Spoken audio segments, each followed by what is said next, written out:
Welcome friends, buds, gamers to the second entry in the TBC Launchpad series. We're going to be covering Druid tips today. Yeah, that's right, the class I haven't bothered to make a quick meta guide for yet, despite it being my jam. But we're all about mixing up, so without further ado, let's jump in some tips for the first few weeks of launch as a Druid. The first tip regards the very widely reported dungeon levelling that so many will do. The default things that people suggest are just healing or tanking dungeons with resto or feral, and if you plan to quest a bunch too, feral being the obvious choice. But what if I said there is another way? What if I told you could heal, DPS, solo grind, and slap some sweet ass in world PvP with the same spec as you level? No, I'm not trolling, I give to you the restokin. If you've played classic Resto Druid before, you're going to see some strong similarities to the Moonglow spec, but the balance tree got dench over the summer holidays with some sweet talents, all around good stuff like 25% of your intellect as spell damage and healing. I'm going to grab a bunch of these great talents at level 60, essentially just pushing down to 3 out of 5 in Moon Fury after grabbing Nature's Swiftness from Resto. You can flex some other points around like Omen of Clarity to a point in Nature's Focus, but I like the little boost that Omen of Clarity gives to feral forms in world PvP. From this stage at 60, you're going to take Moonkin form, the remaining Moon Fury points, 2 in Balance of Power and 3 in Dream State, which by the way is giga powerful for chain pulling instances and keeping your XP per hour high if that's your thing. The order in which you take these talents is largely interchangeable based on preference, but I would advocate for Moonkin form into Dream State 3 out of 3 before picking up 2 in Balance of Power and then grabbing those 2 Moon Fury points that remain at the end. Once you've grabbed those, you're level 68 and the next 2 points can easily go anywhere else. I like Rapid Scenarios best, but we're probably going to respec at 70 either way. At this point you might be thinking cool spec, but please explain.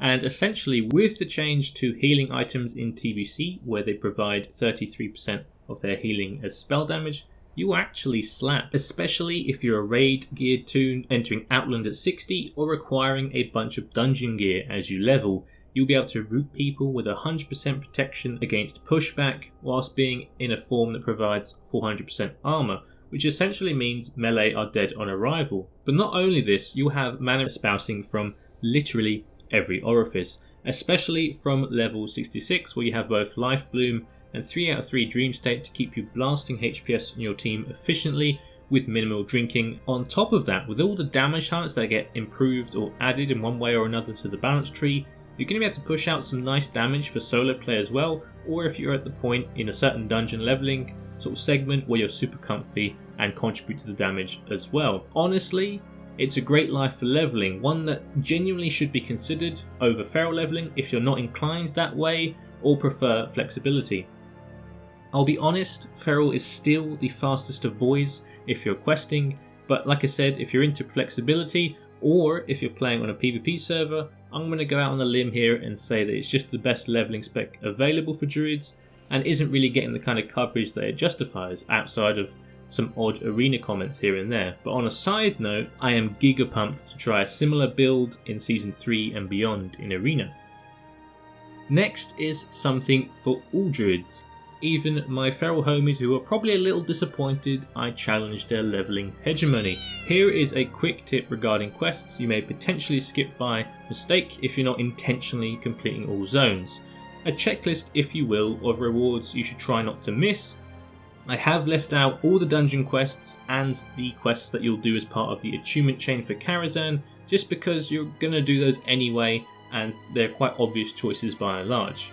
You may want to pause here to take notes or have a little nap.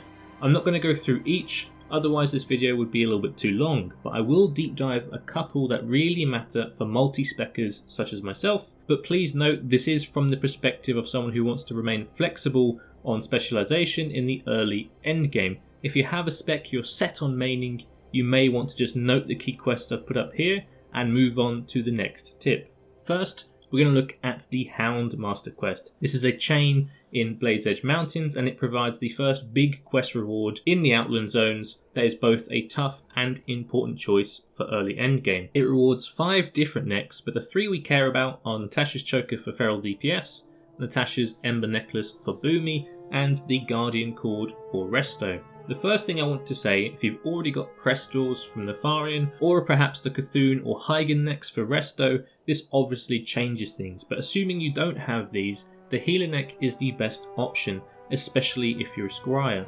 For Aldor, you can get Karja's Medallion from their version of shutting down Manaforge Ara in Netherstorm, but to explain the reasoning, Druids typically go for Cenarian Expedition rep quite quickly. This will put us into Zangarmarsh Heroics early on, and in the Underbog Heroic we can obtain a better neck for both Feral DPS and Boomie. Also, Feral can obtain a better neck from Badges of Justice right away, and the Boomer Boys can obtain an easy BG neck that's really good once Season 1 releases. The same cannot be said for Resto. The Badge neck gives us some higher base stats, for example, which can be useful if the tuning on bosses' abilities is heightened or something by Blizz, but on raw output, the Natasha's neck is really good. So TLDR, go Guardian Cord, but all 3 are great necks if you have a specific preference. Next up, we've got 2 Shadowmoon Valley quests. We've got Terran Gorfiend's Chain, which ends up with Terran Gorfiend I Am.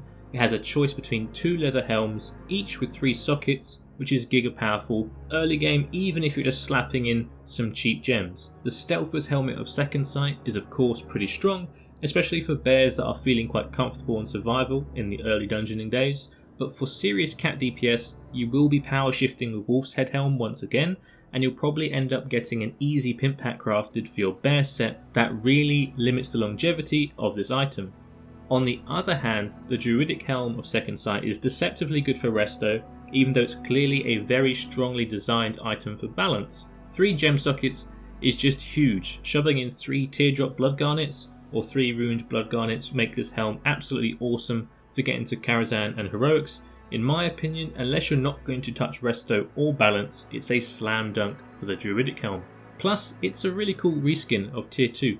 Finally, we've got Viradis Must Be Stopped. This quest offers the most powerful Resto weapon you can get before getting to those end game dungeons such as normal Tempest Keep dungeons or Heroics.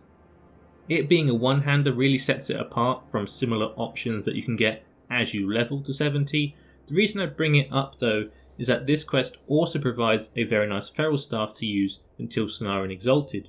However, the amount of quality Feral Staves from quests as you get to 70 is just way higher, and you can get the Fleshling Simulation Staff from the Netherstorm quest Nexus King Saladar, which is very close in performance if not better.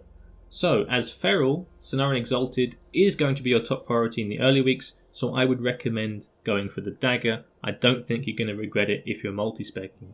Alright, I just checked the clock, big yikes, but we're going to go onto some little pointers in rapid fashion now. Prepare yourselves. So for Resto in particular, but with merit for all Druids, if you did not grind AQ or Nax gear, or if you're on a fresh server, head to the Blood Furnace as soon as possible for gaining XP. Quite simply, it's a short dungeon, and Blizzard seem to have designed the loot tables for both Blood Furnace and Ramparts as some kind of advert for gem slots, which makes the drops absolutely giga catch-up items for getting into the early endgame content like Heroics and Karazhan. I won't bore you too much with the details, but the 2 chests and the belt from the final boss Keladan are genuinely feasible options for those early days in Heroics and Karazhan just by dumping 3 cheap gems into them, whilst the middle boss Brockok has strong legs and gloves for healing, whilst also dropping a solid enough healing trinket. In a similar sense, the Underbog is quite notable for its large amount of gear with 2 to 3 sockets, especially for the Boomkin boys, and of course you're going to want Cenarian rep for the numerous rewards, so do spend as much time in Coilfang Reservoir as you can. Getting honoured just from dungeons before you move on should be quite easy, even if you intend to quest for the majority of that journey to 70. Next, Lower City is very high on the agenda for a number of reasons that again I'm going to try and avoid discussing too much individually, but there's a solid healing trinket, a great ring for cat DPS or bear threat, and a very good one-hander for Boomie for those early days.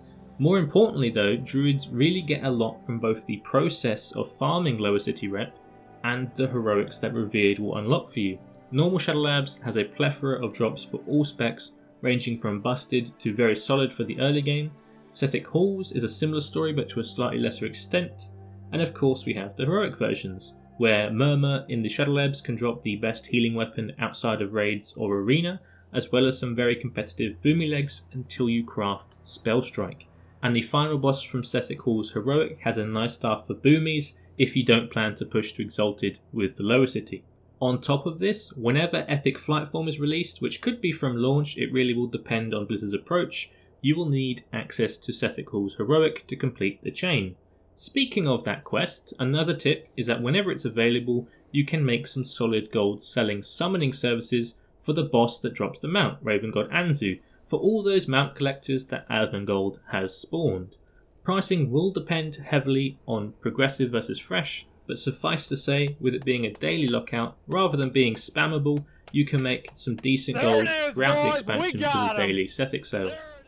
Because of this lower city awesomeness, make sure you head to the Orkanai Crypts around 65 or 66 if you're dungeoning heavily to help with that lower city rep as early as possible. I was going to explain some possible dungeon only leveling routes here, but I will save that for its own separate launchpad video. It kind of deserves the extra time and effort.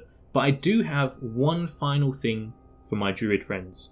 You know that chunky, fake, Megatron looking loud ass stealth ninja motherfucker that patrols in Hellfire Peninsula? Yeah, that guy. Well, some classes, particularly Druids, can kite that pain in the ass into the opposing faction quest hub. Or your own, if you're into that kind of thing.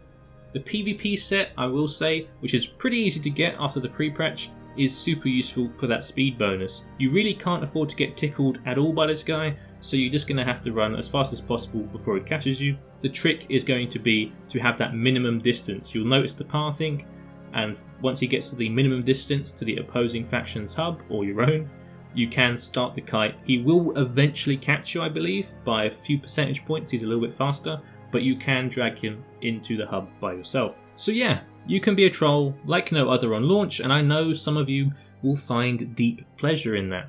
But that's all for this edition of the TBC Launchpad. I hope you found it useful. The next video up is most likely the Retribution Paladin quick meta guide, but until then, I'll see you next time, hopefully in your notifications.